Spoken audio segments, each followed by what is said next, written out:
Bismillahirrahmanirrahim.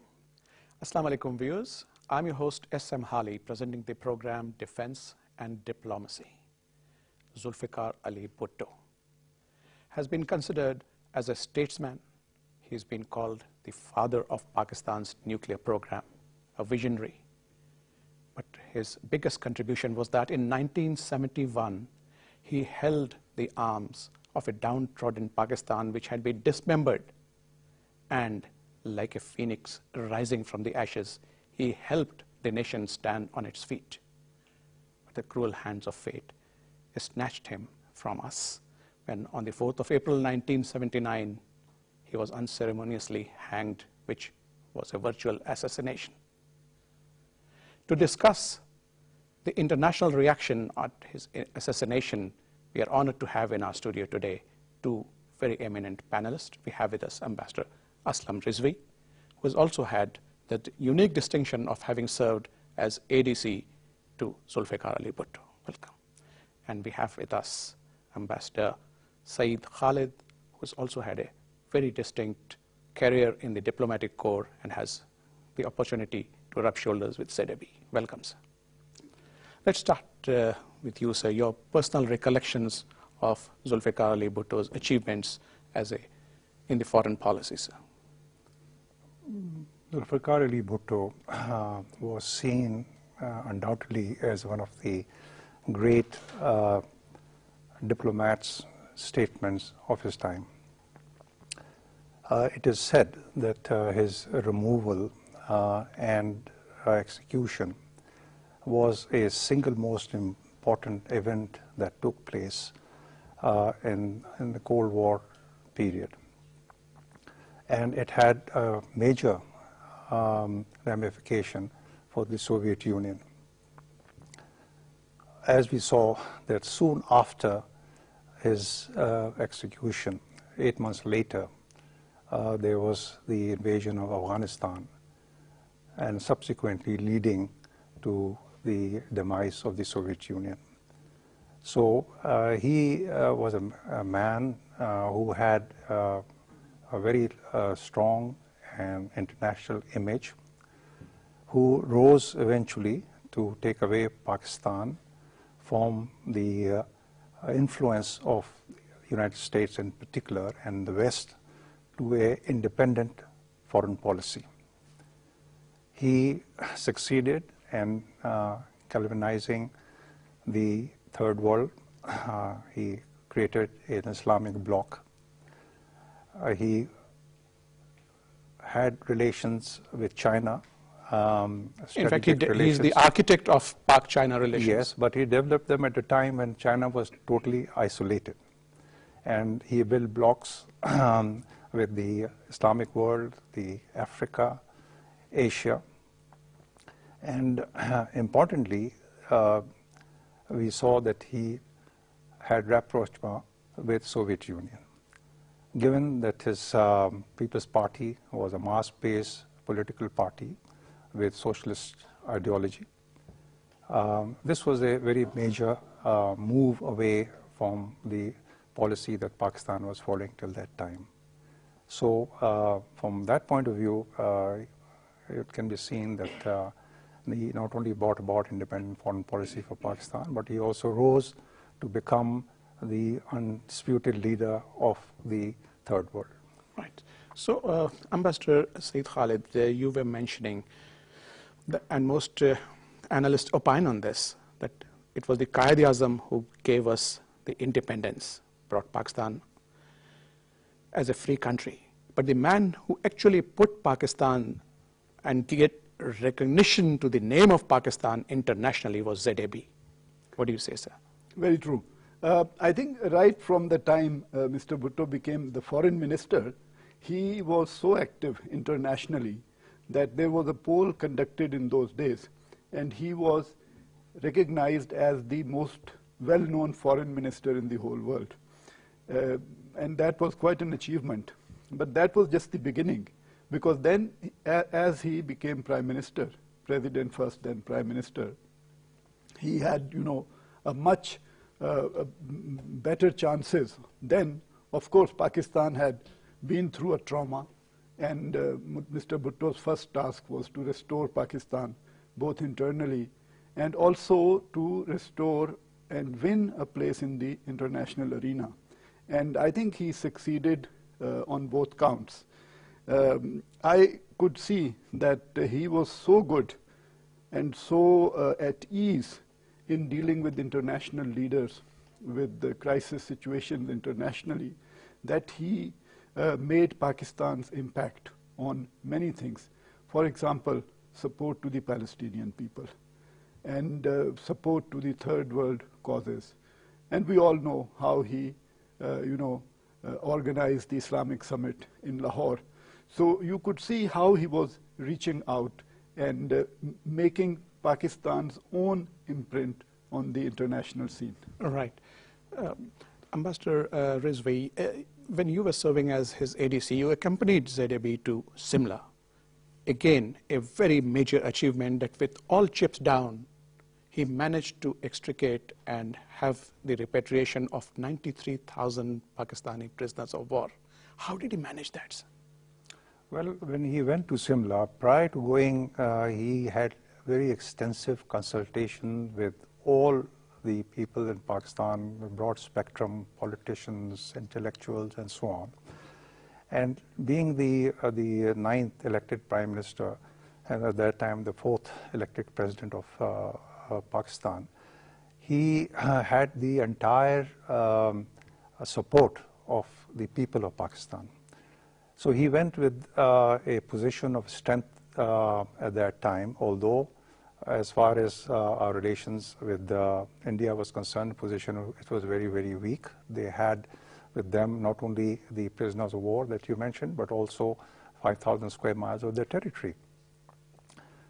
Now, during the meeting, the Indians were expecting and were planning that they would impose a solution on Kashmir on their terms, vanquished as Pakistan was at that time with the loss of East Pakistan. Mr. Bhutto not only managed, he didn't touch on the POWs, he stunned the Indian delegation by ignoring the POWs, so to speak, and asked for the return of the territory, keeping in mind that the 67 war, Arab-Israeli war, the territories were there. That is very difficult to retrieve. So he focused on the retrieval of the territories back from India. And at the same time, as far as Kashmir was concerned, he signed an agreement on a ceasefire without prejudice to our stated position on the United Nations Security Council. So I think he made it clear to Indira Gandhi at that time, who was very impressed by him, by him because of his intelligence, because of his sincerity that he showed, that the way forward for two nations was to try and live peacefully with each other. So I think that was but I believe an impasse had occurred and there was a deadlock. But then he decided to have a one-to-one tete-a-tete with Indira Gandhi, and everything was resolved. That's true. There was a total breakdown from there, and we were all packing up to go. And it was an hour and a bit that he had a quiet agreement with them. And nobody knows in history that exactly what went on. But the end of that, like I said, an agreement was made. And I think it was because the realization, perhaps by Indira Gandhi, acknowledgement that the two nations had to move forward. And the only way out was that he should come back with something. Otherwise, the chances were that if he returned empty-handed, that the democratically elected... On an emotional note, so once you had told me, narrating the same incident, that while he was in Simla, he refused to sleep on a bed, saying that 93,000 Pakistani prisoners of war are lying on the ground and on the bare floor. Yes. So I, the President of Pakistan, will do the same. That is very true, indeed. He did not sleep on the bed. He slept on the floor from there.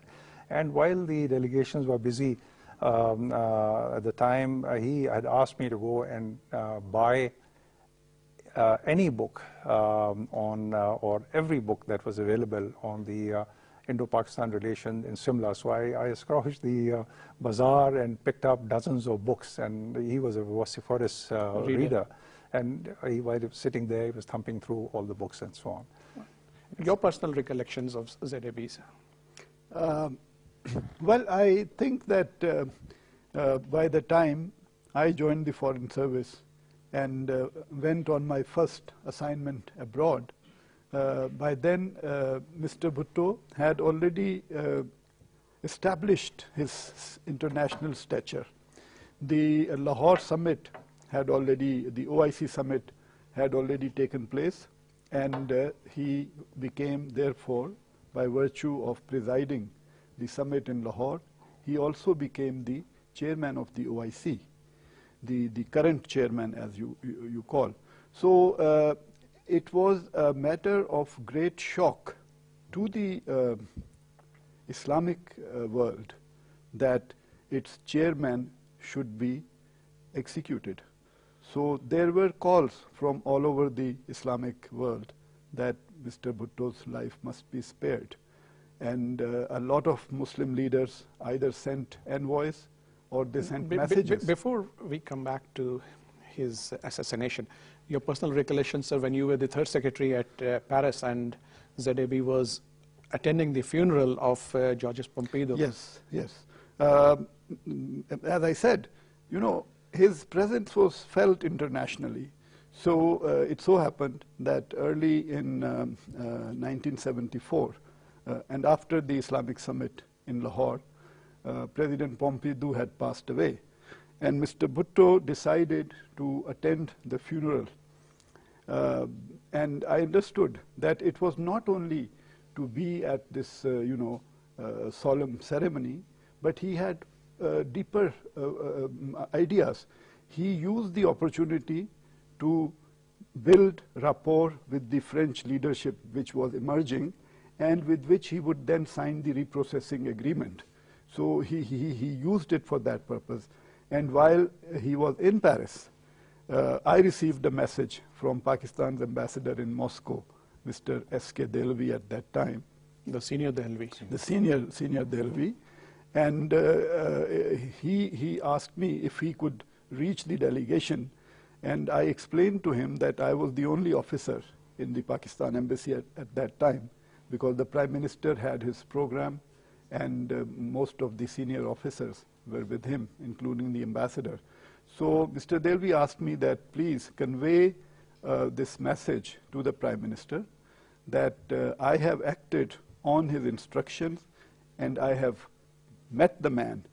And then he hinted that the man he had gone and met was none other than Mr. Mujibur Rahman. I see. Who had come to Russia, to the Soviet Union, for some medical treatment.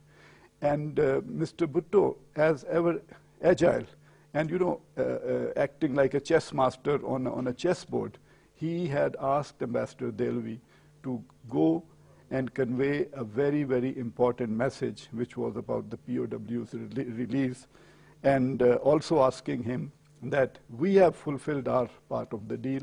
We have recognized Bangladesh, and we have received you in Pakistan, and we have carried out all our promises, and now it is time for you to act also and to fulfill your That was promise. remarkable.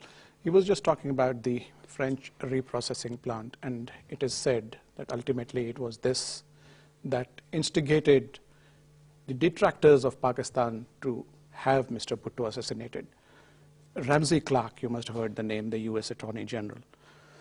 He has commented, and I quote, that I do not believe in conspiracy theories, but the die is loaded, and it is no coincidence that Salvador Allende of Chile and Zulfikar Ali Bhutto of Pakistan were both assassinated after undergoing mass agitation in their respective countries. And surprisingly, both these agitations started on the 5th of July, a day after the 4th of July celebrations. What do you have to say of the US role in this? Well, and he goes on to say, Ramsey Clark, that he could not believe that the Americans, the execution of an elected prime minister could have been possible without the tacit understanding or of the United States of America. Absolutely. This is what you have to say. And Mr. Bhutto, on the nuclear issue, I think his role for the nuclear policy for Pakistan goes back even before he became the Prime Minister. When he was Foreign Minister in the 60s, he had been active on taking Pakistan towards a nuclear program, because he, as a student of history, saw the politics after the Second World War and the nuclear history. He saw the importance of having a nuclear weapon. And interestingly, when in 1974, when Pakistan started its nuclear program, we came under sanctions from there by Carter. Bhutto had good relations with Nixon, but when Carter came, who was anti-socialist, and our warming up to the Soviet Union was not liked by him, and during his time there was sanctions on Pakistan, which of course we successfully managed to evade. But later, when in 1974, when India exploded a nuclear device, ZAB approached Kissinger and was approached through our ambassador in Washington. And he said that, we should impose economic sanctions on India. And Kissinger had to say this: it's a fait accompli.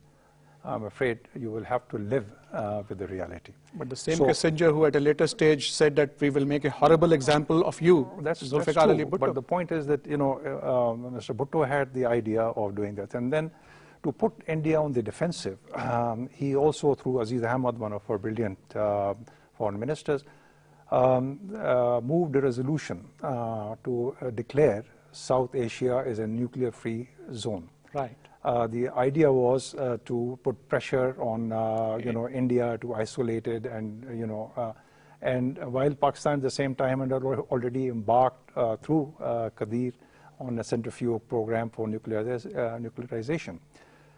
As far as the nuclear program is concerned, I happened to be with him to Multan on 20th January 1972, which incidentally, Jan 20th is also my birthday, so I remember the date well. That he held this conference of the scientists and of technicians and so on, where Dr. Abdul Salam was the advisor at that time on scientific matter, and Munir Ahmad was the chairman of the Atomic Energy Commission then.